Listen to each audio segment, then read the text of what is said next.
नमस्कार नमस्कार नमस्कार, good afternoon good afternoon good afternoon.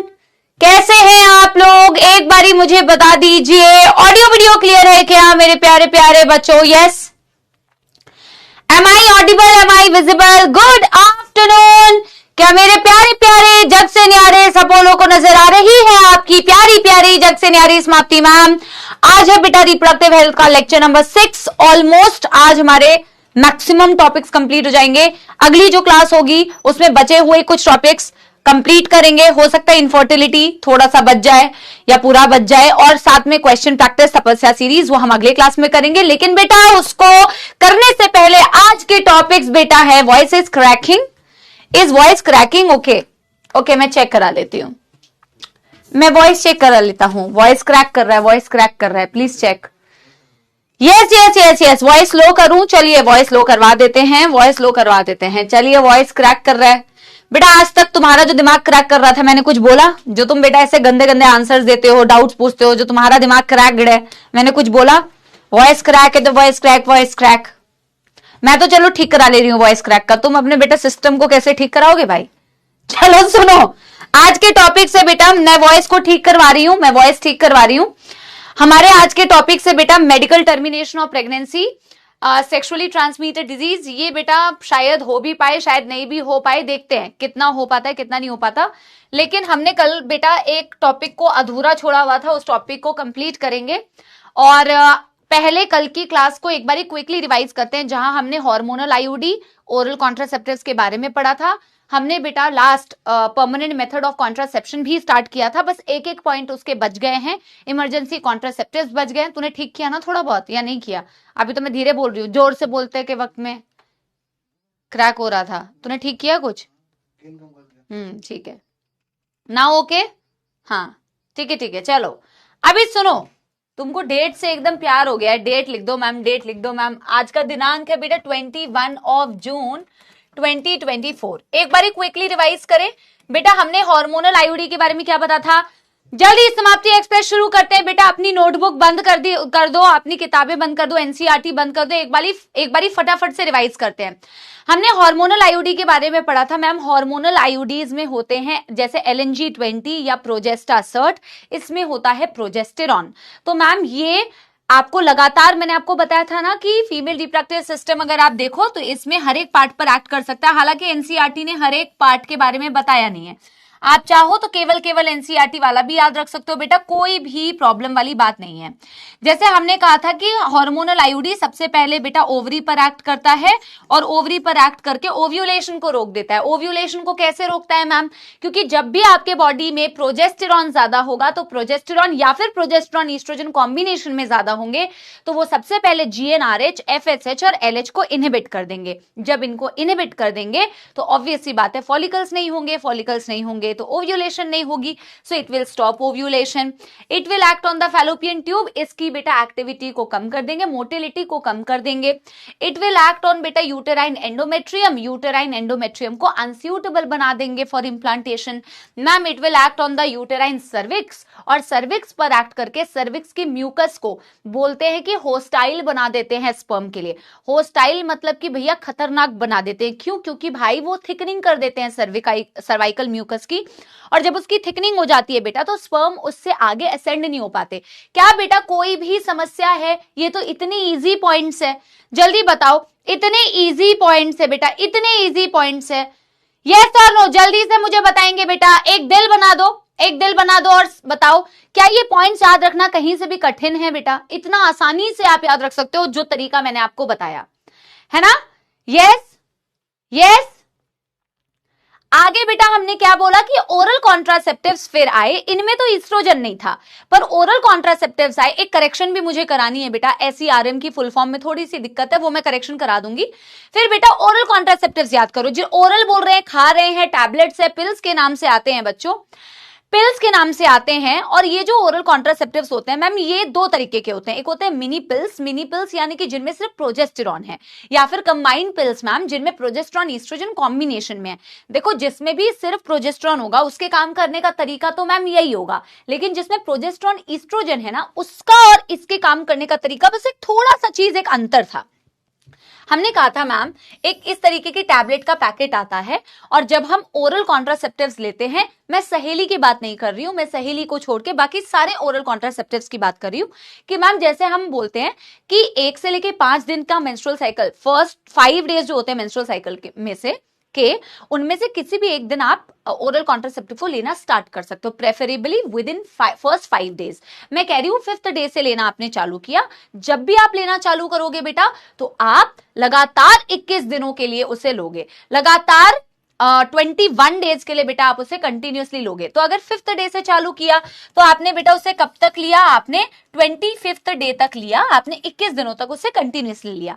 उसमें मैम प्रोजेस्टेरॉन भी था, उसमें ईस्ट्रोजन भी था, तो बेटा ईस्ट्रोजन की मदद से आपके एंडोमेट्रियम को आपने ना 21 डेज तक बहुत मोटा बनाया, और फिर आपने एकदम से उस पिल को जब छोड़ा, यही बेटा इंडिकेशन होता है कि वो पिल सही से काम कर रही है। आपको समझ में भी आ जाएगा कि वो पिल सही से काम कर रही है। ये पिल्स बेटा वो महिला तब तक लेती है जब तक उस महिला को प्रेगनेंसी को रोकना है। जब उसे कंसीव करना है, जब उसे प्रेग्नेंट होना है, तो वो इन कॉन्ट्रासेप्टिव को लेना छोड़ देगी। ठीक है, जब तक उसे प्रेगनेंसी नहीं चाहिए ना, तब तक वो ये पिल्स इसी तरीके से कंटिन्यूअसली लेती रहेगी। अब जब उसने बेटा 25th डे तक लिया, फिर उसने छोड़ दिया ना, अगले 7 दिन तक उससे काफी ब्लीडिंग होगी, और इसीलिए मेंस्ट्रुअल साइकिल का ये ब्लीडिंग वाला फेज उसके अंदर दिखता है ना। और उस 7 दिनों में जो ब्लड लॉस हुआ उसको कंपनसेट करने के लिए इन 7 दिनों में बेटा आयरन टैबलेट्स भी इन्हीं पिल्स के साथ साथ में आती है। ठीक है मैम, ये प्रोजेस्टेरॉन ईस्ट्रोजन का जो कॉम्बिनेशन था, इसने कैसे कैसे काम किया यार, इसने भी ओव्यूलेशन को रोका। ओरल कॉन्ट्रासेप्टिव्स में सहेली को छोड़ के ओरल कॉन्ट्रासेप्टिव्स का एक बहुत इंपॉर्टेंट पॉइंट होता है बेटा, दैट इट इनहिबिट्स ओव्यूलेशन। ये ओव्यूलेशन को रोकती है, क्योंकि भैया ये भी जीएनआरएच एफएसएच एलएच को रोक के रखेगी, फॉलिकल्स नहीं होंगे, ओव्यूलेशन नहीं होगी, और an ovulation basically uterine endometrium को अनसूटेबल बना दिया इम्प्लांटेशन के लिए, और सर्वाइकल म्यूकस की भी बेटा इसने थिकनिंग कराई। बट मैम सहेली जो होती है वो ओव्यूलेशन को कभी भी नहीं रोकती। ये सहेली की सबसे इंपॉर्टेंट बात है। सहेली नॉन स्टेरॉइडल है, इसमें प्रोजेस्टेरॉन ईस्ट्रोजन या प्रोजेस्टेरॉन का कोई भी नामो निशान नहीं है। ये बेटा स्टेरॉइड्स ही तो होते हैं, और स्टेरॉइड्स कितने खतरनाक होते हैं बेटा। आप स्टेरॉइड्स नाम सुनते ही डर लगने लगता है कि भैया स्टेरॉइड्स बॉडी के अंदर जा रहे हैं, हेवी मेडिसिन्स, हेवी डोजेज होती है बेटा इनकी। ठीक है, आपको पता है अगर किसी फीमेल में ईस्ट्रोजन बहुत ज्यादा हो जाए तो बेटा कैंसर होने के भी चांसेस होते हैं।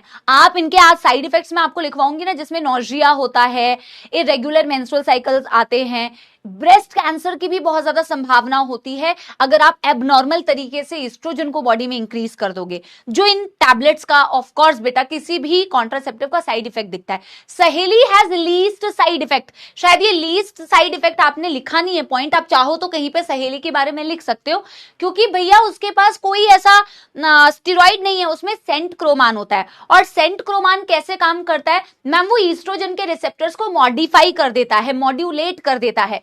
आपने एसईआरएम की जो फुल फॉर्म लिखी थी ना बेटा, एसईआरएम, इसमें एक करेक्शन कर लीजिए बस, मैं यहाँ पे लिख भी दे रही हूं जो बच्चे हमारे पीडीएफ से पढ़ते हैं उनके लिए। एसईआरएम में आपने सरफेस लिखा था ना, इसको सिलेक्टिव कर दीजिए, ये एक एरर था, सिलेक्टिव कर दीजिए सरफेस की जगह, दिस इज द करेक्शन। ठीक है, सिलेक्टिव ये तो सेम है बेटा, oestrogen, selective oestrogen receptor modulator, selective oestrogen receptor modulator. भैया ये ईस्ट्रोजन के जो रिसेप्टर्स होते हैं उसको मॉड्यूलेट कर देता है। मैम ईस्ट्रोजन के रिसेप्टर्स कहां होते हैं, ईस्ट्रोजन के रिसेप्टर्स होते हैं एंडोमेट्रियम में। एंडोमेट्रियम को चौड़ा करने के लिए ईस्ट्रोजन को उस पर काम करना पड़ता है। और एंडोमेट्रियम क्यों जरूरी है मैम, इम्प्लांटेशन के लिए जरूरी होती है। तो ये इम्प्लांटेशन ही नहीं होने देगा कभी, ये इम्प्लांटेशन नहीं होने देगा, ये ओव्यूलेशन को तो नहीं रोक रहा है बट ये इम्प्लांटेशन को नहीं होने देगा, क्योंकि जब तक ईस्ट्रोजन बेटा बाइंड ही नहीं करेगा उसके रिसेप्टर्स को मॉड्यूलेट कर देता है, मॉडिफाई कर देता है, ब्लॉक कर देता है एक तरीके से समझो। और ईस्ट्रोजन की बाइंडिंग नहीं होगी, उसका एंडोमेट्रियम प्रोलिफरेट नहीं करेगा, चौड़ा नहीं होगा बेटा, अब इम्प्लांटेशन हो ही नहीं पाएगी। ठीक है, कोई दुखदार समस्या तो नहीं मेरे प्यारे प्यारे जग से न्यारे सपोलो। यस यस, इस तरीके से सहेली ने काम किया। फिर हमने कहा कि भाई चलो ओरल कॉन्ट्रासेप्टिव्स की भी बात हो गई, फिर आते इम्प्लांट्स और इंजेक्टेबल्स। देखो सब में हॉर्मोन्स थे, बच्चे का कंफ्यूजन भी था कि मैम जब हॉर्मोन्स ही लेने हैं तो मैम ये मेथड या वो मेथड या ये मेथड क्यों यूज किया। भाई किसी को ओरल कॉन्ट्रासेप्टिव खाना आसान लगता है, उसको चाहिए कि भैया मैं डॉक्टर के पास जाऊं, आईयूडी लगवाऊं अपनी बॉडी के अंदर, इतना तामझाम मेरे को नहीं करना है। किसी को लगता है भाई मेरे को 3 साल के लिए प्रेगनेंसी रोकनी है, मेरे को इतना टैबलेट वैबलेट नहीं लेना है, एक बार में करो और काम खत्म, मैंने आईयूडी कर लिया। पैसे का भी चक्कर होता है कि कौन सी ज्यादा कॉस्टली है, कौन सी अफोर्डेबल है, ये सब चीजें भी बेटा दिमाग में रहती है। इम्प्लांट्स और इंजेक्टेबल्स में आते हैं तो उनमें भी बेटा प्रोजेस्टेरॉन अलोन या फिर प्रोजेस्टेरॉन ईस्ट्रोजन का कॉम्बिनेशन होता है। मोड ऑफ एक्शन बिल्कुल ओरल कॉन्ट्रासेप्टिव जैसे काम करती है, बिल्कुल वैसे ही काम करते हैं। इम्प्लांट ऐसे लग रहा है बॉडी में कुछ लगाया है, जैसे आपको मैंने नॉन प्लांट का एक एग्जांपल बताया, 5 सिलिकॉन कैप्सूल्स होते हैं जिसमें प्रोजेस्टेरॉन होता है, उसको स्किन के नीचे प्लेस किया जाता है। सबसे इंपॉर्टेंट बात है, implants are placed subdermally below the skin, fan shape manner में प्लेस किया जाता है, जैसे चाइनीज फैन होते हैं बेटा, और स्किन के नीचे जब उसे प्लेस करते हैं, यूजुअली फोरआर्म के नीचे बेटा प्लेस किया जाता है, और वो धीरे धीरे बॉडी के अंदर हार्मोन रिलीज करती है, धीरे धीरे बॉडी के अंदर हार्मोन रिलीज करते हैं। ये अप टू 5 ईयर्स इफेक्टिव हो सकते हैं। जिसको चाहिए कि 5 साल तक मेरे को बच्चा नहीं चाहिए तो भैया इम्प्लांट्स को यूज कर लिया, है ना। लेकिन इंजेक्टेबल्स तो बेटा इंजेक्शंस आपको बार बार लगवाने पड़ेंगे हर 2-3 महीने में, प्रोजेस्ट्रॉन या फिर प्रोजेस्ट्रॉन ईस्ट्रोजन के कॉम्बिनेशन, तो ये इंजेक्टेबल्स होते हैं, इंजेक्शंस के फॉर्म में आपने हार्मोन्स लिया।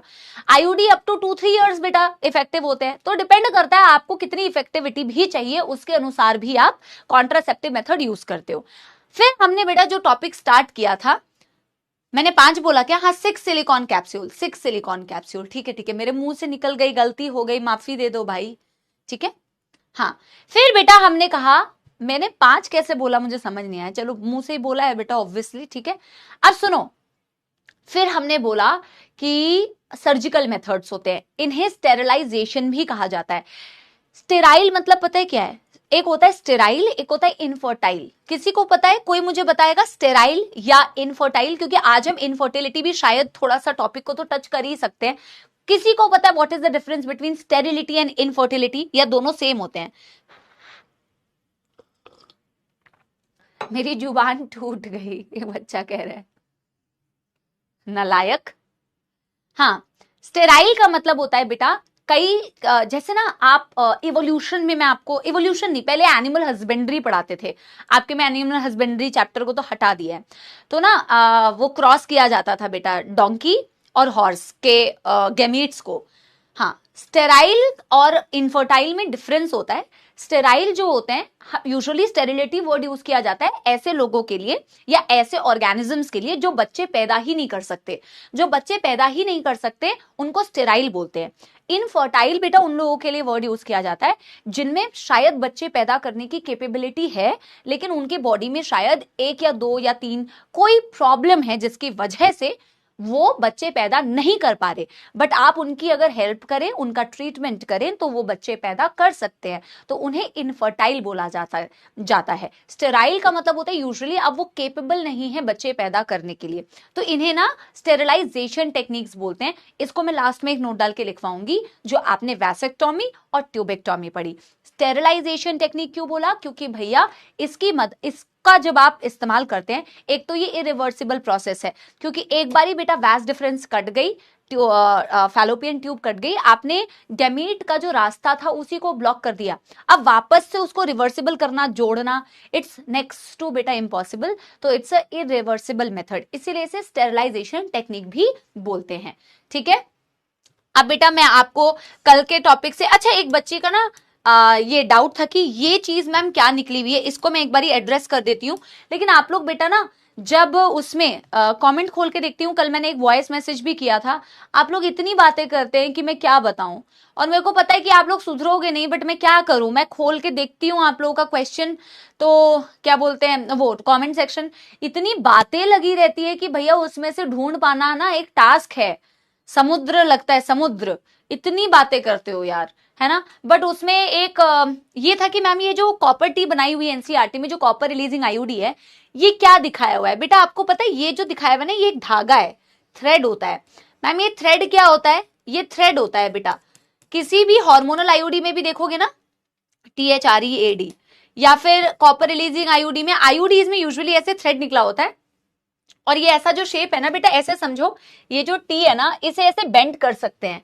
इसे ऐसे बेंड कर सकते हैं, इसे ऐसे बेंड कर सकते हैं, और बेंड करके ना बेटा इसे क्या करते हैं, वेजाइना के थ्रू यूट्रस में डाला जाता है। तो ये बिल्कुल बेंड हो जाती है, ये जो ऊपर का टी है ना, ये पूरा बेंड हो जाता है, फिर इसे यूट्रस के अंदर डाला जाता है वेजाइना से होते हुए। जैसे ही ये बॉडी के अंदर जाता है, ये ओपन हो जाता है अपने आप, क्योंकि ये फ्लेक्सिबल है ना, तो बॉडी के अंदर डालने के लिए इसको बेंड करते हैं और फिर बॉडी के अंदर डालते हैं, और जैसे ही बॉडी के अंदर चला जाता है तो ये टी अपने आप खुल जाता है। ठीक है, ये धागा क्यों निकला हुआ होता है बेटा, एक तो इसकी मदद से आप डाल रहे हो, और ये जो थ्रेड होता है ना बेटा, इसको काटने के बाद जितना एक्स्ट्रा बाहर निकला हुआ है वेजाइना के थ्रू, थोड़ा सा इसको कट करते हैं, थोड़ा सा वेजाइना के थ्रू ये निकला हुआ होता है। क्यों निकला हुआ होता है, ताकि बेटा फीमेल टाइम टू टाइम ये चेक रख पाए कि आपका आईयूडी सही जगह पे प्लेस्ड है या नहीं।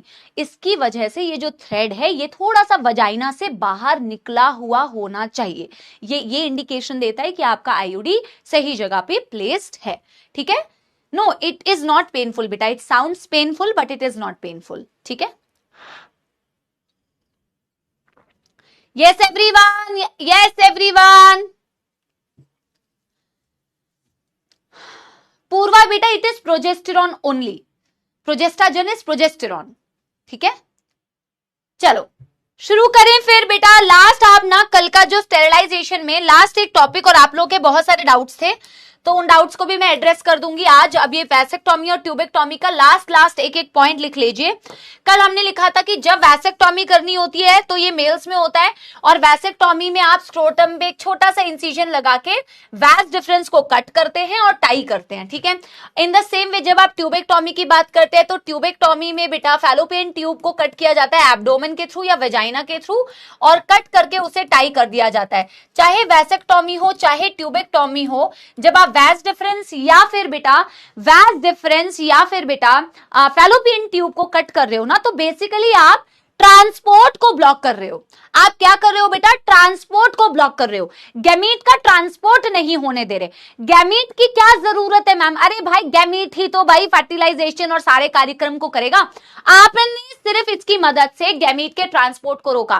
क्या जिस फीमेल में तुमने फैलोपियन ट्यूब को कट और टाई कर दिया, क्या उसमें मेंस्ट्रुअल साइकिल बंद हो जाएगी? अरे भाई ये तो बहुत बड़ी मूर्खता है। नहीं, कभी भी भाई उसके में मेंस्ट्रुअल साइकिल नहीं रुकेगी। क्या उसके हार्मोन इंबैलेंस हो जाएंगे? कतई नहीं, उसके हार्मोन इम्बैलेंस कतई नहीं होंगे। कैसे इम्बैलेंस हो जाएंगे? तुमने उनके हार्मोन्स को छेड़ा क्या? तुमने छेड़ा क्या? बताओ, जल्दी बताओ, छेड़ा क्या? नहीं ना। ऐसे ही बेटा मेल्स के अंदर क्या स्पर्म बनना रुक जाएगा? तुमने टेस्टिस निकाल दिए क्या? नहीं ना, तो स्पर्म तो बनेंगे ही बनेंगे। मैम क्या उसके हार्मोन में कोई प्रॉब्लम आ जाएगी? मैम नहीं यार, ना ही हार्मोनल बेटा डिस्टर्ब होता है कोई फीमेल और मेल में, ना ही गैमीट बनना रुकता है, ना ही फीमेल्स में पीरियड्स रुकते हैं, ऐसा कुछ भी नहीं होता। तो पहले तो ये वाला पॉइंट लिखो, जहां पे भी तुमने एंड किया था वहां पे सबसे पहले ये लिखो, hormones and gamete formation is normal, and gamete formation is normal, and gamete formation is normal। यहां पे क्या लिखोगे? Hormone and menstrual cycle is normal, menstrual cycle is normal। तो क्या मैम यस, क्या मैम मेल्स में जो इजैक्यूलेशन होता है वो नहीं होगा?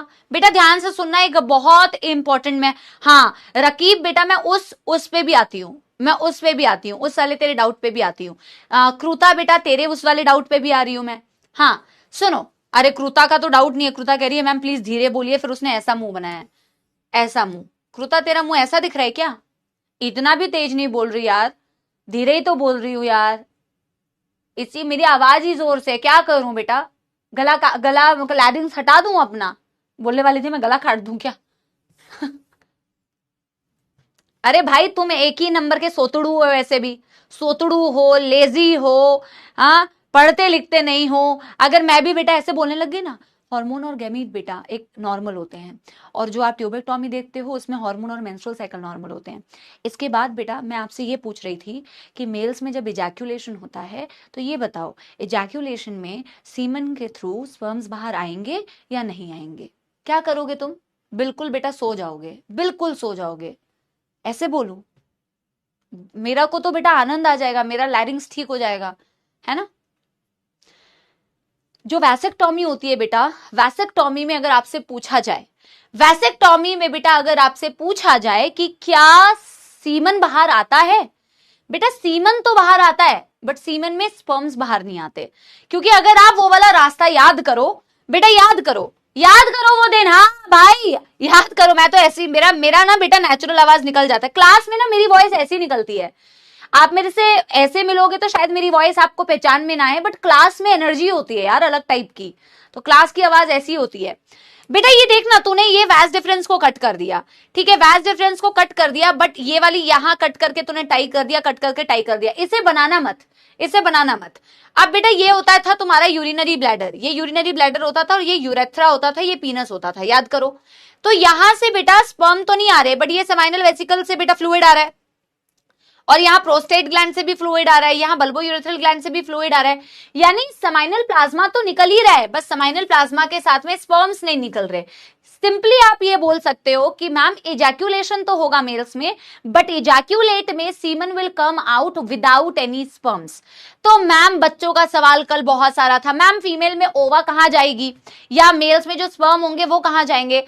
तो बेटा इन सबकी अपनी एक लाइफ स्पैन है, ठीक है। और दूसरी बात ये कि बॉडी अपने आप ऑटोमेटिक बहुत सारी चीजों को एडजस्ट कर रही होती है। जब आपका ओवा प्रोड्यूस होता है तो जब वो किसी काम का नहीं है तो वो डिग्रेड हो जाता है, वो डिसॉल्व हो जाता है, और बॉडी एब्जॉर्ब कर लेती है उसे।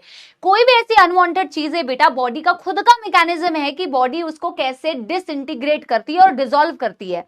स्पर्म्स भी प्रोड्यूस हो रहे हैं, बट बेटा स्पर्म्स भी जब काम में नहीं आएंगे तो वो भी डिसॉल्व हो जाते हैं और बॉडी में एब्जॉर्ब हो जाते हैं। ओवा भी प्रोड्यूस होता है और वो भी डिसइंटीग्रेट हो जाता है, डिसॉल्व हो जाता है, और बेटा ऑफ कोर्स बॉडी से गायब हो जाएगा। गायब ऐसे नहीं हो रहा है, फैगोसाइटोसिस हो जा रही है, डिसॉल्व हो जा रहा है, डिस्ट्रॉय हो जा रहा है बेसिकली, क्योंकि उसका कोई काम नहीं है, ठीक है। हाँ भूमिका कह रही है मैम सिंपली सेमाइनल प्लाज्मा बोल सकते हैं ना, बिल्कुल बोल सकते हो बेटा, लेकिन जब यूजुअली पेपर में आता है ना तो ऐसे आता है सीमन विदाउट स्पर्म, इसीलिए इस तरीके से मैं लिखवाती हूं। बट आप डेफिनेटली बोल सकते हो कि सिर्फ और सिर्फ सीमन बाहर आ रहा है, एब्सोल्युटली बोल सकते हो बेटा। आप जल्दी जल्दी हाथ चलाओ, दिमाग चलाओ और जल्दी जल्दी लिखो यहां, semen without sperms is ejaculated। दोनों के लिए कॉमन पॉइंट लिखो, पुअर रिवर्सिबिलिटी, पुअर रिवर्सिबिलिटी। दोनों के लिए कॉमन पॉइंट्स लिखो, पुअर रिवर्सिबिलिटी, और दोनों के लिए कॉमन पॉइंट लिखो also known as sterilisation techniques, sterilisation also known as sterilization techniques, that's all, ठीक है। एक बेटा लास्ट टॉपिक जो कल आप लोग सोच रहे थे मैम बिना पढ़ाए चली गई, बिना पढ़ाए नहीं चली गई, आप इसे नोट करो, वो है टॉपिक बेटा इमरजेंसी कॉन्ट्रासेप्टिव्स का, ठीक है। इमरजेंसी कॉन्ट्रासेप्टिव्स, इमरजेंसी कॉन्ट्रासेप्टिव्स पढ़ेंगे। डन डन आडन डन कर लो, डन डन आडन done. Emergency contraceptive normal contraceptive नहीं है भाइयों और बहनों, जितना बहुत सारे लोगों को लगता है। जो बच्चे IPL IPL IPL IPL IPL चिल्लाए जा रहे थे ना, एक दो नाम सुने हुए, ऐड देखा है टीवी में, तो वही आईपीएल आईपीएल करे जा रहे थे जब ओरल कॉन्ट्रासेप्टिव पढ़ा रही थी, वो इमरजेंसी कॉन्ट्रासेप्टिव होता है। अभी पढ़ाऊंगी आपको, होता तो ओरल ही है, टैबलेट ही है, बट वो इमरजेंसी कॉन्ट्रासेप्टिव है, उसे लोग ना नॉर्मल कॉन्ट्रासेप्टिव से कंफ्यूज हो जाते हैं। अभी मैं आपको समझाती हूँ, और आप देखो, आप जब एजुकेटेड हो जाओगे तो आपको समझ में आएगा कि यार जिनको पता नहीं होता वो लोग कितनी हाई डोजेज में ये सारी चीजें ले रहे होते हैं, ठीक है। अरे के बाई ए, एक बच्चा पूछ रहे के बाई ए, हमारा नया सपोला है भाई, इसका वेलकम करो। के बाई ए का मतलब होता है नोन एज, के बाई ए का मतलब होता है known as. Done done done done. अभी बताती हूं, देखो एक नोट डाल के लिखते हैं इमरजेंसी कॉन्ट्रासेप्टिव। बेटा इसके नाम में ही ना इसका मतलब छुपा हुआ है। इसका नाम ही कह रहा है कि ये इमरजेंसी कंडीशन में यूज किया जाता है, इमरजेंसी, ना कि नॉर्मल केसेस में। है तो कॉन्ट्रासेप्टिव, है तो कॉन्ट्रासेप्टिव मैम, बट ये इमरजेंसी सिचुएशन में यूज किए जाने वाला कॉन्ट्रासेप्टिव है।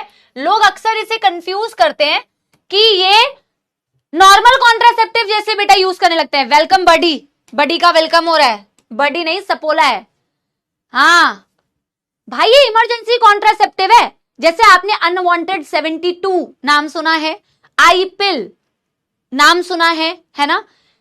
इमरजेंसी कॉन्ट्रासेप्टिव्स जो होते हैं वो इमरजेंसी, जैसे रेप केसेस हो गए, कैजुअल सेक्स हो गया, अनप्रोटेक्टेड सेक्स हो गया, या किसी ने बेटा बेबी प्लान नहीं किया है और मे बी अगर उन्होंने कोई भी मेथड ऑफ कॉन्ट्रासेप्शन यूज किया था, जैसे कॉन्डोम्स भी यूज किए थे, and condoms during the sexual intercourse condom got teared up, condom अगर फट गया और बेटा प्रेगनेंसी उनको नहीं चाहिए थी। इस तरीके की जो सिचुएशंस होती हैं, casual rape cases, casual sex cases, rape cases, जिनमें बेटा प्लानिंग नहीं है, वैसी सिचुएशन में जब आपको प्रेगनेंसी अवॉइड करनी है तब क्या किया जाना चाहिए। एक चीज सुनना मेरी बात, जो हम रेगुलर कॉन्ट्रासेप्टिव यूज कर रहे हैं, कॉन्डोम्स का यूज कर रहे हैं, हम आईयूडीज का यूज कर रहे हैं, हम ओरल कॉन्ट्रासेप्टिव यूज कर रहे हैं, हम पहले से उनको क्यों यूज कर रहे हैं बेटा? क्योंकि हमें पता है हम पहले से यूज कर रहे हैं।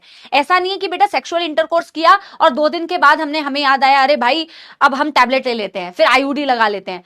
वो अब सुनो मेरी बात ध्यान से, फिर इससे रिलेट करना कि इसमें और उसमें थोड़ा सा अंतर क्या है।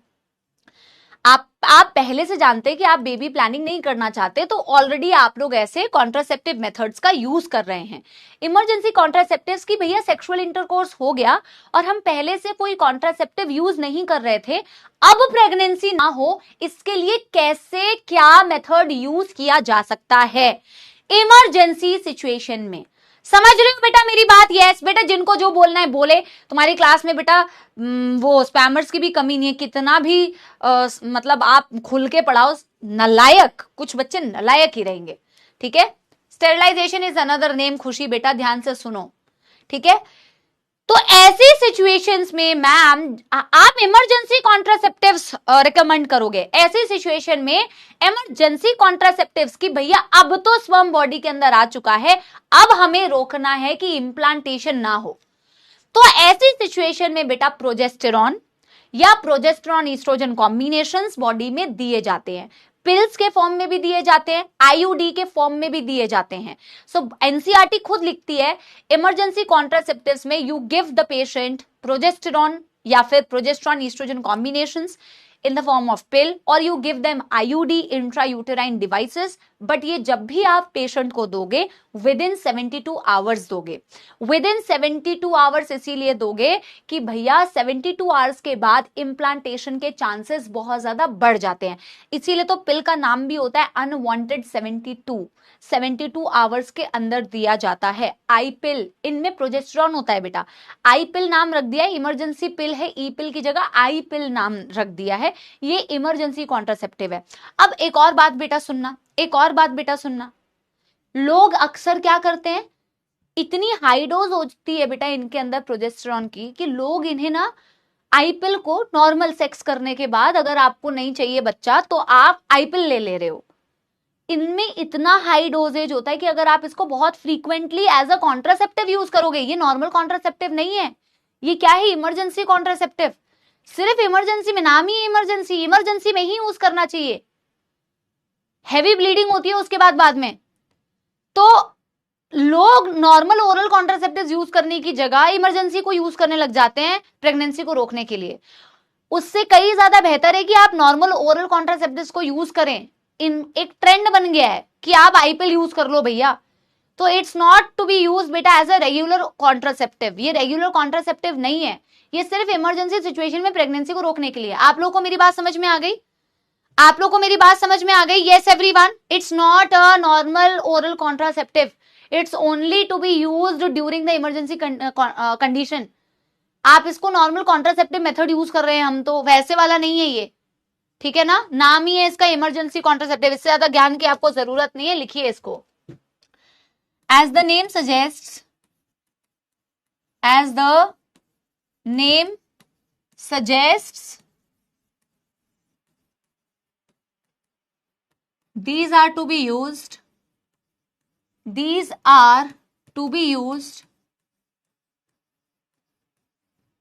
during emergency conditions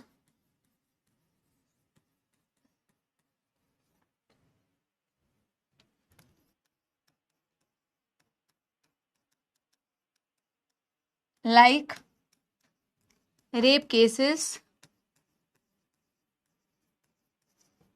casual unprotected sex, unprotected intercourse किया है बेटा और अब बच्चा नहीं चाहिए, अगर आपको चाहिए कि प्रेगनेंसी ना हो तो कैजुअल, अगर आपने अनप्रोटेक्टेड बिना किसी कॉन्ट्रासेप्टिव का यूज करके सेक्सुअल इंटरकोर्स किया है, कैजुअल अनप्रोटेक्टिव सेक्स एक्सेट्रा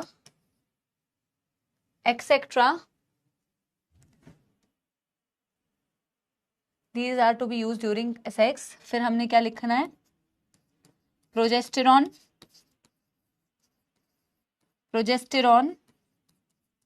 और progesterone oestrogen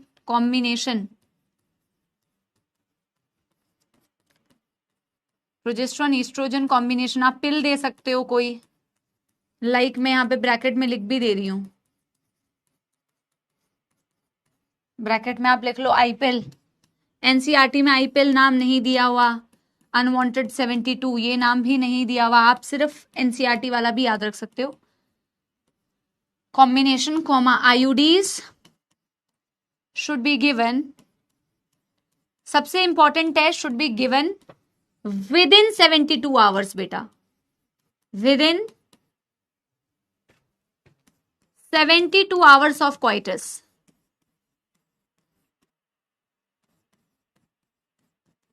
with in 72 hours coitus, तभी बेटा ये इम्प्लांटेशन को रोकेगा। ठीक है,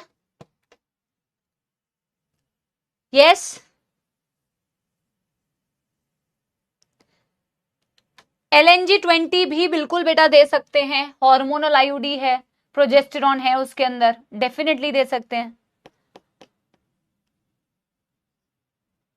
रघुवर बेटा उसको हम ठीक करवा लेंगे, धन्यवाद, बिल्कुल करा लेंगे। Done done. What is IUD? नहीं पता बेटा व्हाट इज आईयूडी, पढ़ाई करके आओगे तो पता चल जाएगा।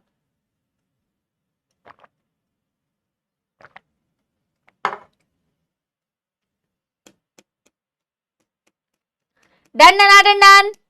इसके साइड इफेक्ट्स लिखो फटाफट से, फिर मेडिकल टर्मिनेशन ऑफ प्रेगनेंसी में मूव करेंगे। साइड इफेक्ट्स बेटा मैं यहीं पे फटाफट से यहीं पे लिख दे रही हूं। एक कॉमन बेटा साइड इफेक्ट्स दिए हुए हैं, साइड इफेक्ट्स ऑफ कॉन्ट्रासेप्टिव्स, एक जनरल बेटा पॉइंट बना के दिया हुआ है। कॉन्ट्रासेप्टिव्स के क्या क्या साइड इफेक्ट्स हो सकते हैं? सबसे पहले बेटा नौजिया मतलब जैसे आपको लग रहा है जी मचलना, इसको हिंदी में अजीब सा फील हो रहा है, जी मचला रहा है ना, that is nausea. Vomiting type की फीलिंग आती है, नौजिया हो गया। इरेगुलर मेंस्ट्रुअल साइकिल आने होंगे बेटा, एबनॉर्मल या irregular menstrual cycle. Abdominal pain हो सकता है बच्चों, एब्डोमिन वाले एरिया में पेन हो सकता है जिसे बोलते हैं एब्डोमिनल पेन। एक वर्ड है एनसीईआरटी में, breakthrough breeding, breakthrough, NCERT ने ऐसे ही दिया हुआ, एक बारी चेक करना, ब्रेक थ्रू ब्लीडिंग, शायद इसी तरीके से मेंशन किया हुआ है। इसका मतलब होता है bleeding in between the periods also, bleeding in between menstrual cycles, अभी समझा रही हूं। और बेटा एक्सट्रीम केसेस में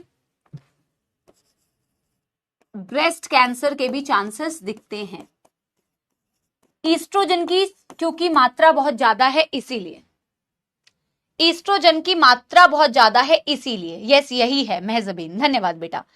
बेटा देखो, नॉजिया की फीलिंग तो आ रही है, आपको ये भी समझ में आ रहा है इरेगुलर मेंस्ट्रुअल साइकिल भी तो हो सकता है ना, क्योंकि आपने इतना ज्यादा बेटा बॉडी के अंदर हार्मोन ऊपर नीचे लोचा कर दिया है ना। एब्डोमिनल पेन भी दिख सकता है, क्योंकि सारा खेल तो एब्डोमिन का ही हो रहा है। कभी ईस्ट्रोजन बना रहे हो, कभी ईस्ट्रोजन से वॉल बना रहे हो, कभी उसको तोड़ दे रहे हो, तो एब्डोमिनल पेन तो हो ही सकता है, बिल्कुल हो सकता है। ब्रेक थ्रू ब्लीडिंग को बोलते हैं स्पॉटिंग होना, स्पॉटिंग भी बोला जाता है इसे। जब आपकी मेंस्ट्रुअल साइकिल चल रही है तब तो आपको ब्लीडिंग हो ही रही है, बट जब आपकी मेंस्ट्रुअल साइकिल नहीं है तब भी आपको कुछ कुछ बेटा स्पॉटिंग दिख रही है।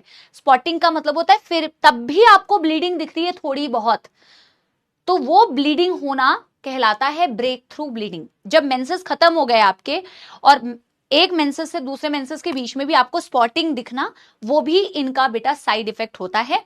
और सीवियर केसेस में बेटा ब्रेस्ट कैंसर के भी चांसेस बढ़ सकते हैं। ठीक है बेटा, क्या यहां पे side effect of emergency contraceptive लिखा है बेटा Bharat?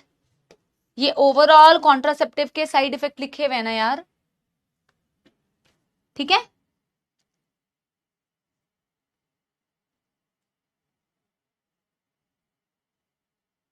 Done done done done.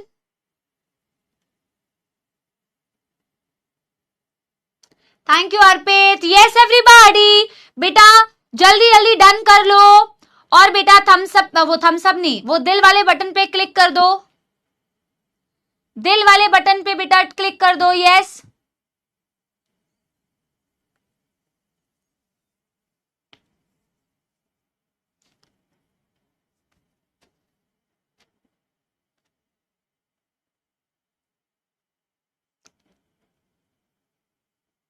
आगे बढ़ जाएं। पहले एनसीईआरटी की रीडिंग कर लेते हैं बेटा, यहां तक की सर्जिकल मेथड्स और इसके साइड इफेक्ट और इमरजेंसी अगर है तो, जो हमारे पास एनसीईआरटी रीडिंग है। और फिर बेटा हम मेडिकल टर्मिनेशन ऑफ प्रेगनेंसी पे पढ़ेंगे। मेडिकल टर्मिनेशन ऑफ प्रेगनेंसी में ना थोड़ा डेटा बेस्ड है, बाकी ज्यादा उसमें कुछ है नहीं, थोड़ा सा डेटा है जो आपको याद रखना है। ठीक है, एमटीपी इज वेरी इजी। और इनफर्टिलिटी में तो आपको बड़ा मजा आएगा, क्योंकि आप टेस्ट योर बेबी प्रोग्राम सुनते हैं ना, तो अभी आप समझ पाएंगे कि कैसे किया जाता है एक्चुअल में। It's a wonderful wonderful practice, wonderful wonderful practice. कितने कपल्स को हेल्प होती है बेटा, है ना। देखो, प्रोजेस्टेरॉन अलोन और in combination with estrogen can also be used by female as injections or implants under the skin। जो implant और injectables कल हमने पढ़ा था, ठीक है। Their mode of action is similar to the pills and their effective periods are much longer। ये मैंने आपको कल लिखवाया ना, पिल्स के जैसा ही मोड ऑफ एक्शन होता है और इफेक्टिव पीरियड काफी लंबा होता है। Administration of progesterone or progesterone estrogen combination or IUDs within 72 hours of coitus have been found to be very effective as emergency contraceptive, as they could be used to avoid possible pregnancy due to rape or casual unprotected intercourse। बोला administer अगर आपने किया, दिया आपने अगर उस patient को progesterone अकेले या प्रोजेस्टेरॉन एस्ट्रोजन कॉम्बिनेशन, आईपिल के फॉर्म में, अनवांटेड 72 के फॉर्म में, आईयूडीज के फॉर्म में 72 घंटे के अंदर, तो पॉसिबल प्रेगनेंसी के चांसेस को आप रोक सकते हैं, अगर वो रेप केसेस की वजह से है या अनप्रोटेक्टेड कैजुअल सेक्स की वजह से है। ठीक है, सर्जिकल मेथड्स, जिनको हम स्टेरिलाइजेशन भी बोलते हैं बेटा, are generally advised for the male और female partner as a terminal method. Terminal method का मतलब है बेटा लास्ट। भाई अब लास्ट आपको ना एक फाइनल मेथड बता रहे हैं, इसके बाद आपके प्रेगनेंसी के चांसेस बिल्कुल रुक जाएंगे। So it is suggested as a terminal method बेटा to prevent any more pregnancy. अब और प्रेगनेंसी नहीं चाहिए तो आप लास्ट ऑप्शन इसे ट्राई कर सकते हो। ठीक है, surgical intervention blocks the gamete transport and thereby prevent conception. Gamete transport को रोक दिया जाएगा सर्जिकल मेथड से, गैमीट ट्रांसपोर्ट रुक जाएगा तो मैम प्रेगनेंसी भी रुक जाएगी। Sterilisation process in the male is called as vasectomy and in the female is called as tubectomy. Male के केस में इसे आप बोलते हो वैसेक्टोमी, फीमेल के केस में आप इसे बोलते हो बेटा tubectomy. In vasectomy, a small part of vas deferens is removed and tied up through a small incision on the scrotum। vas deferens में कट, टाई, इंसिजन, कट कहां लगाया? स्क्रोटम में। In tubectomy, a small part of fallopian tube is removed and tied up through a small incision in the abdomen or through vagina. Vagina के through किया या abdomen में एक छोटा cut लगा के आपने tubectomy परफॉर्म किया. Reversibility is very poor. Highly effective है क्योंकि मैम आपने गैमीट के ट्रांसपोर्ट को ही रोक दिया, but reversibility बहुत ज्यादा poor है. ठीक है. It needs to be emphasized that the selection of a suitable contraceptive method and its use should always be taken under consultation with a qualified medical professional. हमेशा याद रखिए कि आपको कौन सा कॉन्ट्रासेप्टिव मेथड यूज करना चाहिए, वो हमेशा डॉक्टर suitable बेटा आपको कौन सा आपको सूट करेगा, कौन सा आपके लिए बढ़िया रहेगा या बेटर रहेगा, हमेशा क्वालिफाइड मेडिकल प्रोफेशनल की एडवाइस पर ही करना चाहिए. One must also remember that the contraceptives are not regular requirements for the maintenance of reproductive health. Reproductive health को मेंटेन करने के लिए आपको बेटा कॉन्ट्रासेप्टिव्स लेना ही लेना है, ऐसा कोई जरूरी नहीं है. In fact they are practised against a natural reproductive event, conception और प्रेगनेंसी. इनफैक्ट आप इनको नेचर के दिया हुआ जो एक नेचुरल प्रोसेस है कि अगर स्पर्म बॉडी में जाएगा और ओवा है तो प्रेगनेंसी होगी, आप उस नेचुरल प्रोसेस को बल्कि छेड़ रहे हैं, उसके अगेंस्ट काम कर रहे हैं देखा जाए तो. One is forced to use these methods either to prevent pregnancy और टू डिले और space pregnancy due to personal reason. लोग अपने अपने पर्सनल रीजंस की वजह से इन मेथड्स को बेटा यूज कर रहे होते हैं. ऑब्वियस सी बात है. कुणाल कह रहा है ओनली इंपॉर्टेंट लाइन को मार्क कीजिए, इसीलिए तो बेटा ओनली इंपॉर्टेंट लाइन को मार्क कर रही हूँ. पूरी एनसीईआरटी इंपॉर्टेंट है. सिलेक्शन चाहिए तो पूरी एनसीईआरटी पढ़. ये एनसीईआरटी हाईलाइट करके नहीं दिखाऊंगी ये हाईलाइट है, ये इंपॉर्टेंट है. पूरी एनसीईआरटी हाईलाइट हो जाएगी क्योंकि पूरी एनसीईआरटी इंपॉर्टेंट है. कहीं से भी क्वेश्चन आएगा, कहीं से भी, कहीं से भी. No doubt, the widespread use of these methods have a significant role in checking uncontrolled growth of population. Of course, जो इतने बेटा widespread use हो रहा है, मतलब इतने जनसंख्या इसको यूज कर रही है, इसकी वजह से बेटा अनकंट्रोल जो पॉपुलेशन बढ़ रहा है ना, वो पॉपुलेशन कंट्रोल में थोड़ी बहुत आ सकती है बिकॉज ऑफ दिस, और आ भी रही है. सिग्निफिकेंट रोल भी है. ठीक है. हाउएवर, पॉसिबल इल इफेक्ट्स मतलब होता है हार्मफुल इफेक्ट्स या साइड इफेक्ट्स, कॉजेज नॉर्जिया, जी मचलाना, एब्डोमिनल पेन, ब्रेक थ्रू बेटा ब्लीडिंग, इरेगुलर मेंस्ट्रुअल ब्लीडिंग और इवन ब्रेस्ट कैंसर, दो not very significant, should not be totally ignored. Breast cancer बहुत ज्यादा सिग्निफिकेंट नहीं है, बट इन साइड इफेक्ट्स को बेटा इग्नोर नहीं करना चाहिए. इग्नोर तो करना ही नहीं चाहिए. अभी आप सेक्सुअली ट्रांसमिटेड डिजीजेस पढ़ोगे, अर्ली सिम्टम्स को तो लोग ऐसे इग्नोर करते हैं जैसे मानो कुछ हुआ ही नहीं है, मुझे कुछ नहीं हुआ है ना. Yes everyone, yes everyone. नहीं बेटा देखो आप, ये बहुत गलत बात है यार.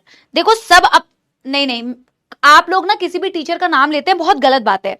आपको मैं एक सच्चाई बताऊं, चाहे कोई भी टीचर हो और वो किसी भी बैच में पढ़ा रहा हो, वो 100% फुल एफर्ट्स करता है अपनी तरफ से कि आपको बेस्ट से बेस्ट चीज क्या प्रोवाइड करे और आपके लिए बेस्ट क्या रहेगा. अब किसी एक टीचर के पढ़ाने का तरीका दूसरे टीचर से अलग हो सकता है. इसका मतलब ये नहीं कि आप किसी का नाम लेंगे. ये बहुत ही गंदी आदत है. तुम कैसे इंसान बन रहे हो बेटा, बताओ. ऐसे तो मेरे स्टूडेंट्स नहीं बन सकते. आप लोग ऐसे नहीं बन सकते बेटा. आप किसी को भी अच्छा बुरा कुछ भी बोल देते हैं जो मन में आए. नहीं ना, सब अपना बेस्ट करने की कोशिश करते हैं कि तुम्हारा सिलेक्शन हो. किसी को अच्छा लगेगा कि तुम्हारा सिलेक्शन ना हो? ऐसा तो नहीं है ना. सब अपनी तरफ से बेस्ट करने की कोशिश करते हैं और सब बेस्ट है यार, है ना. तो आप मन लगा के बस पढ़ो. चाहे आपको एनसीईआरटी हाईलाइट करनी है नहीं करनी है, आपकी मर्जी है. टीचर जैसा करा रहा है तुम आंख बंद करके टीचर को फॉलो करो. ठीक है. यस, समझ में आ गई बेटा बात? ठीक है ना. सब प्यारे हैं, बस तुम हो बेटा एक नंबर के सपोले, बाकी तो अलग बात. चलो यार, जब देखो तो जहर ही मुंह से निकलता है. सही नाम रखा है मैम ने तुम्हारा. मेरे को तो पहले ही पता था. मेरी दूर की दृष्टि कह रही थी कि ये सपोले है. ठीक है. कुछ तो सही में जहरीले वाले आ गए हैं. कोबरा, नाजा, वाइपरा, वाइपर, क्रेट का नाम बताओ तो. बेंगेरिस, वो इतने नाम एनिमल किंगडम तो मैम हमारी दिमाग से उतर गई. हमको कुछ याद नहीं आ रही मैम. ये मैम कौन सी भाषा बोल दी हैं. सुनो आगे बेटा, टॉपिक है हमारा एमटीपीज, जिसे बोला जाता है medical termination of pregnancy. Medical termination of pregnancy. In fact मैं आपको एक बात बताऊं, ठीक है सबके अपने अपने पर्सनल ओपिनियन हो सकते हैं, बट मेरा ऐसा मानना है कि आज तुम किसी को बहुत अच्छा बोल रहे हो, फिर कल तुम उसी को बहुत बुरा बोलने लग जाओ, तुम्हारा कोई हक नहीं बनता बेटा इतना बुरा किसी के बारे में। मेरे को ऐसा लगता है चलो ठीक है बेटा, आप समझ रहे हो, कोई टीचर यहाँ पे पढ़ाए, कोई टीचर कहीं और पढ़ाए, कहीं पे कुछ भी, लेकिन जब मैं किसी ना, मुझे पता नहीं इस चीज पे बोलना चाहिए या नहीं बोलना चाहिए, मुझे नहीं पता, बट मुझे ऐसा लगता है कि यार कोई भी मतलब अब्यूजिव जब आप लैंग्वेज किसी के लिए यूज करते हैं ना, वो बड़ा बुरा होता है यार, है ना। और फिर आपका प्यार कैसा था कि आपने एक जगह पे तो बहुत प्यार किया और फिर आपका प्यार एकदम से नफरत में बदल गया, क्या मतलब इतनी नफरत, और फिर उस प्यार की कोई वैल्यू नहीं है, फिर आपका प्यार झूठा है कि आपने उसको प्यार दिखाया, फिर आप उसके ऊपर बेटा नफरत दिखा रहे हैं एकदम एक्सट्रीम लेवल की। आप उसको प्यार मत दिखाइए, बट आप एक्सट्रीम लेवल की toxicity, negativity, abusive words, no one deserves बेटा that, no one deserves that.